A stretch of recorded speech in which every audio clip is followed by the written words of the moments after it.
Sa semi-wild enclosure na ito, pinadala ang mga rescued na usa matapos mahuli sa mga silo ng poachers.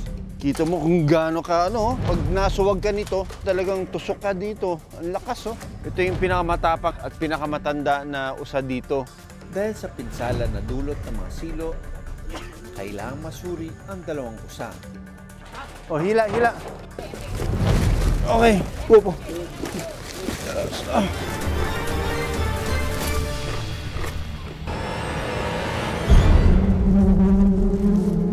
Hindi raw ito maaaring gambalain. Lalo na't kapag nakagat ng insektong ito. Pagkataod-taod, gidala na mo siya og ospital. Dito ra, wala na siya kabot sa ospital, patay na siya. Ito ang kauna-unahang beses na makakapag-rescue ako ng mga bubuyog. Ayun, Rasa. Ayun, So, tama-tama. Ganito lang talaga yung tirahan nila. Ayun, Brood and honey. Ayun, yun yung mga babies. Very delicate lang ang...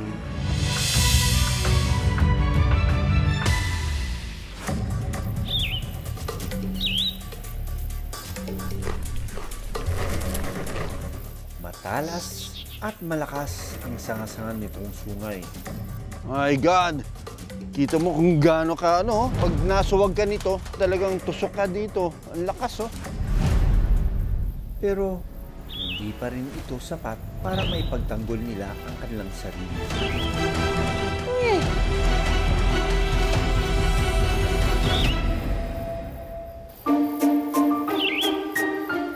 Sa kagubatan,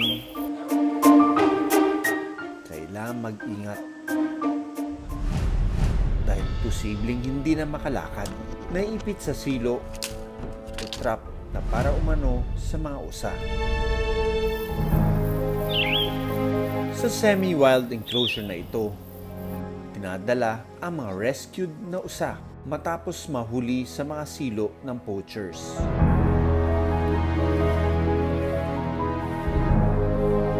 Kahit na nasa enclosure sila, they are still acting wild, which is a good behavior. Perfect enclosure, kita natin. Nothing unnatural sa pinapakain sa kanila. Higit 2 dekada na raw inaalagaan ng caretaker na si Dexter ang usang si Ibong. Yung pinakamatagal dyan, hinabol ng aso, maliit pa, nahuli dun. Naunang nalagaan.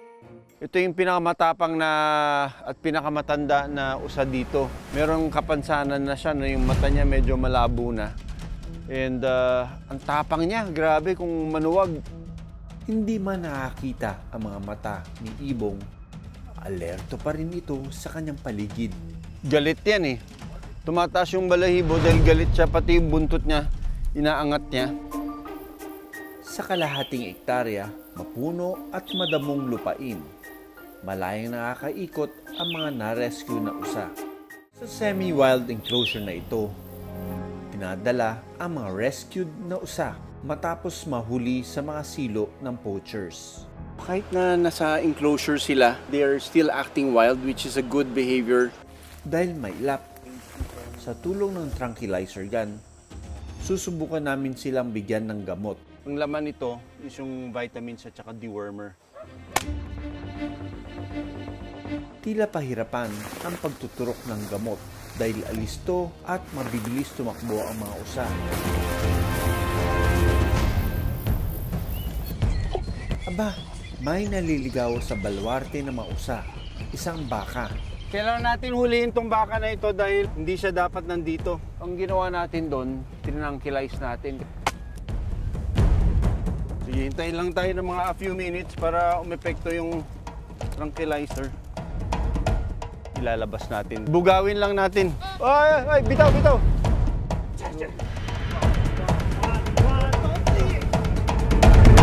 Tagumpay na nailabas ang baka sa lugar ng mga usa. Woo! Alright! Kaya natin ginawa yun kasi ayaw natin mabulabog yung mga usa pag hinahabol natin, kaya tinangkilize natin. Walang wildlife rescue center ng gobyerno sa Kalinga, Kaya nagkusa na ang ilang mga residente na gumawa nito para sa mga nangangailangan na hayop.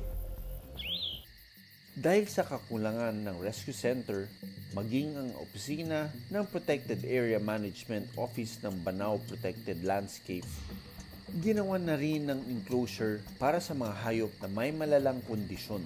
Yun pong nandito, sa side na to, yung amputated yung paa, yung putol, way back 2021, may nag-report po sa PAMO na may deer na nakatali doon sa camp doon sa Barangay Talalang. Agad daw itong pinuntahan ng mga taga-DNR at naabutan nila itong sugatan. Lahat po ng 4 na paa, may mga sugat. Ang namin doon, nakuha po siya ng trap. Agad daw nila itong nilapatan ng paunang lunas. Pero dahil putol ang isang paa ng usa, hindi na ito maaaring ibalik sa kagubatan. Dahil sa pinsala na dulot ng mga silo, kailangang masuri ang dalawang usa para malaman kung may iba pa itong sakit dulot ng pagkasilo. Very swift ang dapat ang operations natin dito, no? Pag nasa-stress sila, pwede silang hindi mag-survive. Hila yung tali. Okay. Okay. Sige, ganyan lang, ha? Ayun yung mga scars niya, no? Nung nasilo siya dito sa kaliwang paa. Yung kabila. Ito, malinis. Turukan ko na. Ito yung para sa kuto. Dewormer. Huh? Yun, good boy.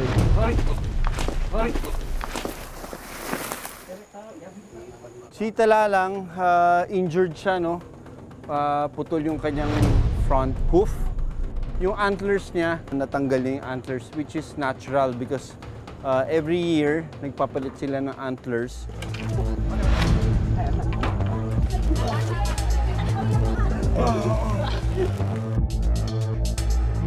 Sugatan lang siya dito sa stump niya. Dati natalian din siya dito sa leeg. Pati likod meron. Ayun na, nagkaroon ng peklat dito. Vitamins. Next, para sa parasites. Dewormer. Go!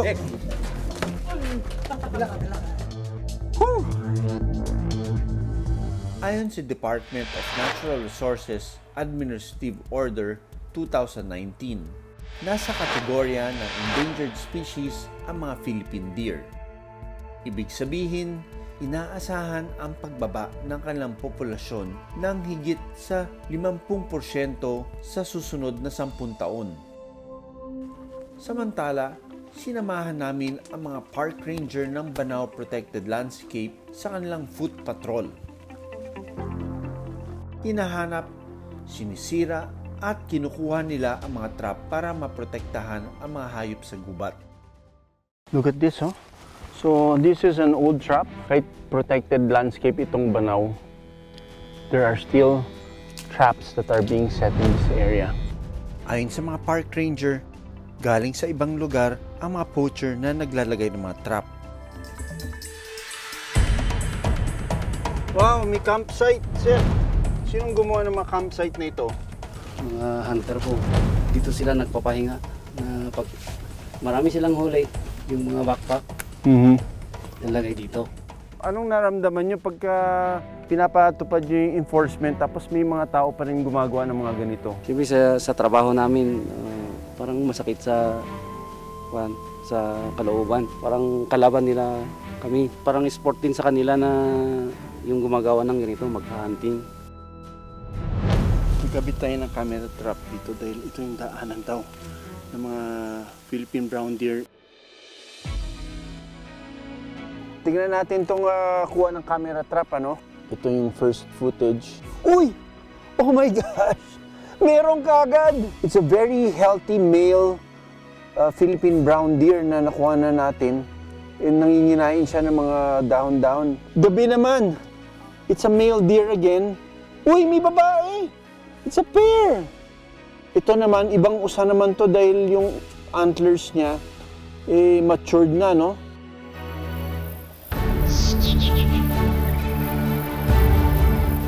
This is the beacon of hope, itong protected landscape ng Banao.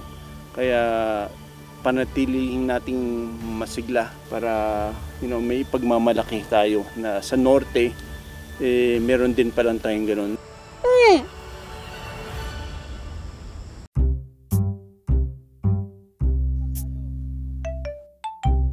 Sa gubat, kapansin-pansin ang mga nagkukumpulang nilalang na ito sa puno. Hindi raw ito maaaring gambalain. Lalo na't kapag nakagat ng insektong ito, posibleng malagay ka raw sa alanganin.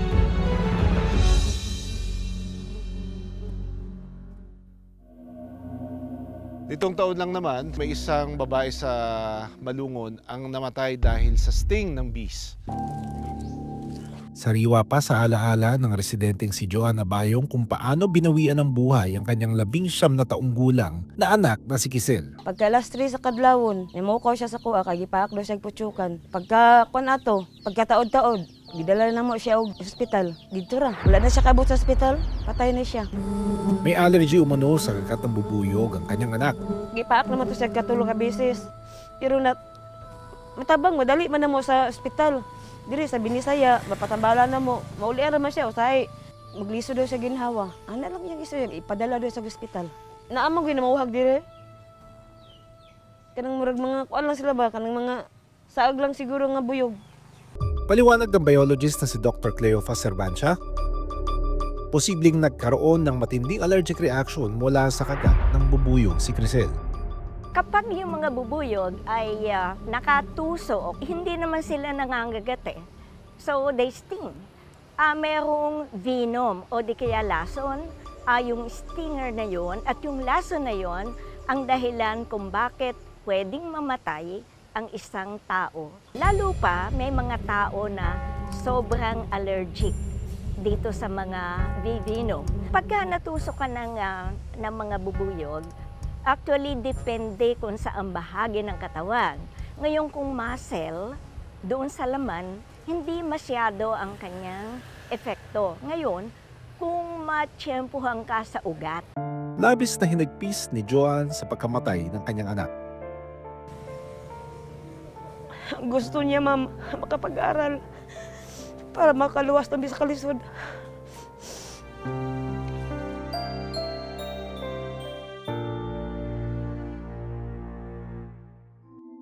Ang mga stinging bee ay nagtataglay ng lason, habang ang mga stingless bees naman ay wala.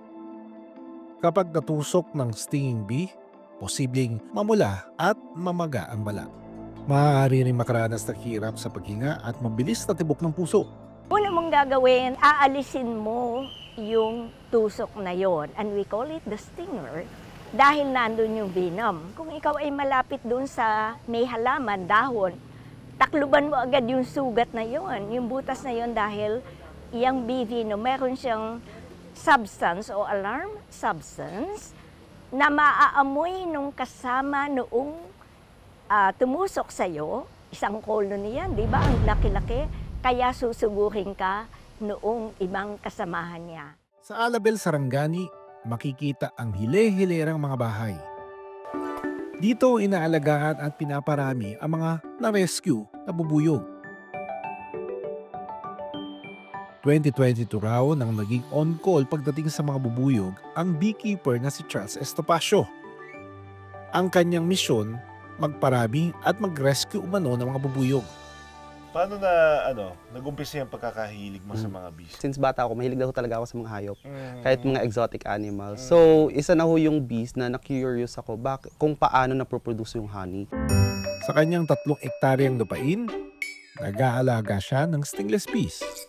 Bubuksan natin yung ibang mga hives, no? Para makita yung loob kung ano yung pinagkaiba. Magsusuot tayo nito. Sabi niya, bakit gano'n? Nagsusuot pa sila ng cover. Stingless nga yung bees, no?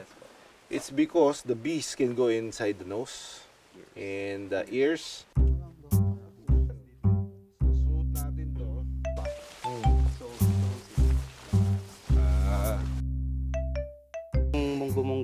clustered brooding na stingless bees, ito sila yan, mapapansin nyo yung mahiyain talaga. Mahiyain. Oo. So these are two different species, Yes no? po, two different Iba tambay sa labas, gusto nila nasa labas sila. And then they're protecting the hive already. Yan po yung propolis po, ginawa nila sa entrance. Parang kakaiba yung itsura na you would think kung wala kang kaalam-alam talaga sa pagbubuyog. You would think na parang siya, something dangerous. Yes. Wala yung sticker, no? Talagang Wala, police yan. sila lang, ayan very sticky. So ito po Yun. siya. Oh my God. So, Iba rin yung itsura. this is the brood po, ito po yung itlog niya. Ilang saglit pa, nagpakita sa amin ang kanyang reyna. Ayan po Ayan, yung queen, nagpakita ang queen. Ayun, yun yung Reyna. Reyna. Bee. So yan ang bee queen ng stingless Akala ko bee na dito. ganda lang siya sa isang lugar, gagala rin pala. Oo. So ito po, sample po, ayan po, is honey pots. So this is what we called cerumen. So ito na po yung honey. Nandito na yung honey. Yes. Subukan natin, titikman natin dito. So yan ho, yung coating niya ho, yan yung mismong propolis. Oh. So we called it cerumen po. Medyo maasim nga, no? Oo. Medyo maasim yung niya, yung lasa niya. Diba? Ito, sure ka? I-try nyo rin po. Sure ka 100% wild? Ito sure and Parang pure. may kalamansi. Diba ho? Parang ganyan yung yung Yes, parang pag nagtimpla ka ng matamis tapos sagay mo ng kalamansi. Ang mga stingless bees ay walang kakayahan na manusok. Pero kaya umano nitong mangagat gamit ang maliliit na panga o mandibles. It's either maswertihan ta makita ang queen or ipuandod natin siya mano-mano. Si Charles, isa raw sa palaging tinatawagan kapag may naliligaw umanong bahay ng bubuyog sa mga kabahayan. Kaya nang mabalitaan na may mahigit na 2 dangkal na colony ng bubuyog sa kubo ng residente na si Tatay Leonardo, agad kaming sumaklolo. Ang negosyo nyo ay manggahan. So kasi kapag manggahan, every now and then kailangan nyo mag-spray, di ba? Mga kulisap para mawala yung peste, di ba? In the process, namamatay yung mga bubuyog. So buti bumabalik sila. Kung wala nang spray ng mangga, bumabalik Bumabalik sila. talaga sila. Ilang taon na ba hindi nag-spray? Mga 1 year na. Matagal na ho yan si dito, sir eh. Minsan mawala kasi nag-spray kami. Isa yan sa mga kalaban ng mga bubuyog, not just here in your place, but in the rest of the world. Yung pag-spray ng insecticide, napaka-importante ng bubuyog. Lalo na sa inyo dito, flowering trees. Ito ang kauna-unahang beses na makakapag-rescue ako ng mga bubuyog. Ayun, tapos ayun oh. What's the best thing to do?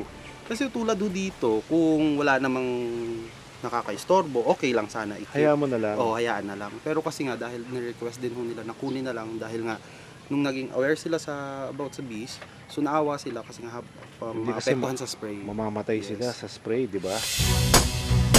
Dahan-dahan naming binuksan ang kawayan. Ayun oh! Brood and honey. Ayun, yun yung mga babies. Yes. Paano natin makuiwanan nila yung babies pag kinuha mo yung queen? So, ang mangyayari ho niyan, ang pag-rescue natin, kukunin natin buo. Yung brood. Tapos i-transfer natin dito sa bamboo. Sige. Very delicate lang ang colony.